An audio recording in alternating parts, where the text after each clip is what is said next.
દાહોદ શહેરમાંથી ફિલ્મી ઢબે છેતરપિંડીનો ચોંકાવનારો બનાવ સામે આવ્યો છે। પ્રાથમિક માહિતી મુજબ પરપ્રાંતીય શખ્સોએ ભાડે ઓફિસ લઈને માત્ર 2 દિવસમાં ઉત્કર્ષ સ્મોલ ફાઇનાન્સના નામે બનાવટી બેંક ઊભી કરી હતી।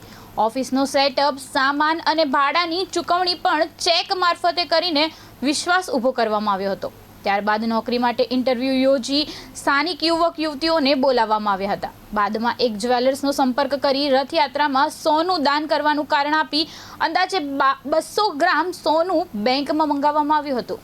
વેપારી સોનું લઈને પહોંચતા લોકરમાંથી રૂપિયા આપવાના બહાને આરોપી પાછળના દરવાજેથી ફરાર થઈ ગયો હતો। સમગ્ર મામલે દાહોદ એ ડિવિઝન પોલીસે 2 શખ્સો સામે ગુનો નોંધી તપાસ શરૂ કરી છે।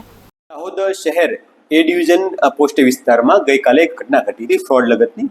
એ ઘટનાની હકીકત જોવા જઈએ તો એ પ્રકારની છે કે એક વ્યક્તિ છે એ બનાવના 1 દિવસ પહેલા એટલે કે 15 તારીખે એક જ્વેલર્સને ત્યાં આવે છે અને એમની પાસેથી સોનું ખરીદવાની વાત કરે છે અને કહે છે કે મારે રથયાત્રામાં દાનમાં આપવાનું છે, તો મારા જે સાથીના કર્મચારી છે એ આપને ફોન કરશે એવું જણાવી તેમનું કાર્ડ લઈને ત્યાંથી રવાના થાય છે। ત્યારબાદ ફોન દ્વારા વાતચીત થાય છે અને એવું જણાવવામાં આવે છે કે દાહોદના ગોધરા રોડ પર આવેલી એક બિલ્ડિંગ છે, ત્યાં પોતાની ઓફિસ આવેલી છે અને ઓફિસની અંદર આપ અમને રથયાત્રાના દિવસે સોનું આપવા માટે આવજો અને જ્યારે તમે સોનું આપવા માટે આવશો ત્યારે અમે તમને ઓન ધ સ્પોટ એનું પેમેન્ટ કરી આપશું।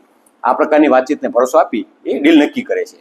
ત્યારબાદ જે ભોગબળા વ્યક્તિ છે એ જે સોનું હતું 200 ગ્રામ જેટલું એ લઈ અને રથયાત્રાના દિવસે એટલે ગઈકાલે 16 તારીખે બપોરના સમયે ગોધરા ઉપર આવેલી એક બિલ્ડિંગમાં આવે છે અને ત્યાં જે આરોપીઓ છે એમણે એક ઓફિસ જેવું નિર્માણ કર્યું હતું ઉત્કર્ષ સ્મોલ ફાઇનાન્સ બેંકના નામથી, એનું ફ્લેક્સ બેનર લગાડીને, અને એની અંદર આ 2-3 દિવસના ગાળામાં તે એ જગ્યા હતી એમણે રેન્ટ ઉપર લેવા માટેનું ગોઠવણ કરી અને ત્યાં ફર્નિચરની ગોઠવણી, ટેબલ ખુરશીઓ, કોમ્પ્યુટર અને ઓફિસનું સ્ટ્રક્ચર બનાવ્યું હતું કે જેથી પ્રથમ દ્રષ્ટિએ કોઈ માણસ આવે તો એવું લાગે કે અહીંયા કંઈ ઓફિસ ચાલે છે।